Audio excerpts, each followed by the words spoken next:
Shri statistics के channel पर आप सबका स्वागत है। आज हम लोग साइमल्टेनियस रिडक्शन की बात करेंगे दो क्वाड्रेटिक फॉर्म्स का। तो थ्योरम कहता है कि अगर ए और बी हमारे पास दो सिमेट्रिक मैट्रिक्स हैं जहाँ पे कि इस इक्वेशन के roots A minus lambda B equal to zero, ये सारे रूट्स अलग अलग हैं यानी कि डिस्टिंक्ट हैं। तो कोई मैट्रिक्स P एग्जिस्ट करेगा जहाँ पे P ट्रांसपोज AP और P ट्रांसपोज BP दोनों डायगोनल मैट्रिक्स होंगे।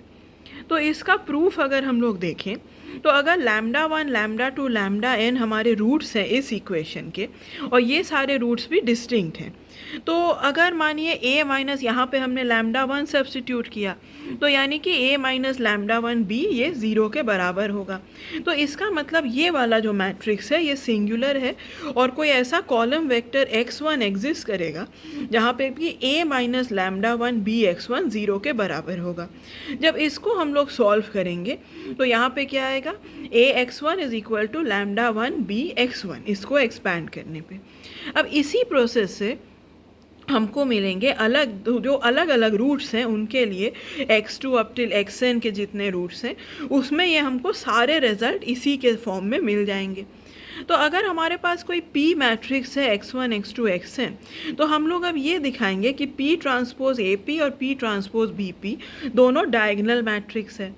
तो i j एलिमेंट अगर हम लोग ले जहाँ पे i j के बराबर नहीं है तो यानी कि वो डायगोनल एलिमेंट नहीं है।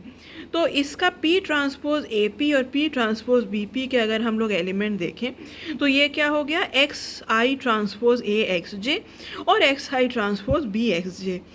दोनों को प्री मल्टीप्लाई अगर हम लोग इस टर्म और इस टर्म को यहाँ पे लैम्डा जे इसको अगर हम लोग वो इससे XI ट्रांसपोज से प्री मल्टीप्लाई करें तो ये क्या आ गया, XI transpose A XJ is equal to lambda J XI transpose B XJ।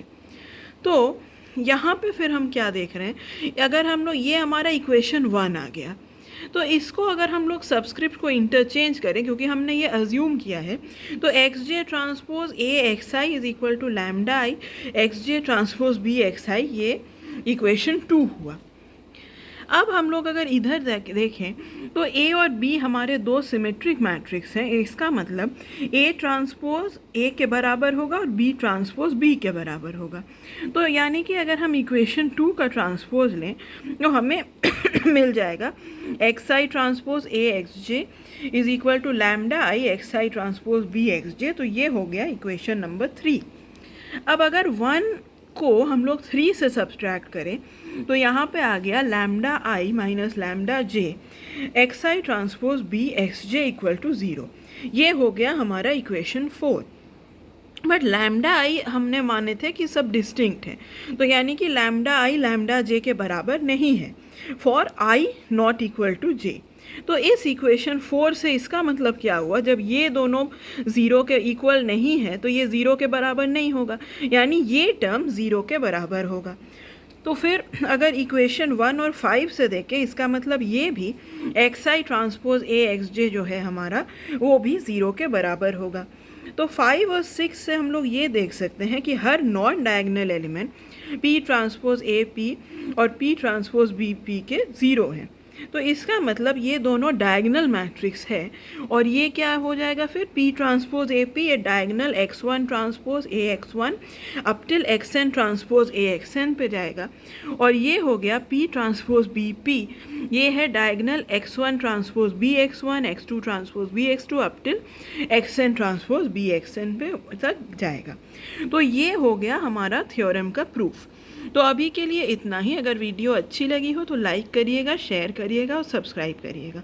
Thank you for watching.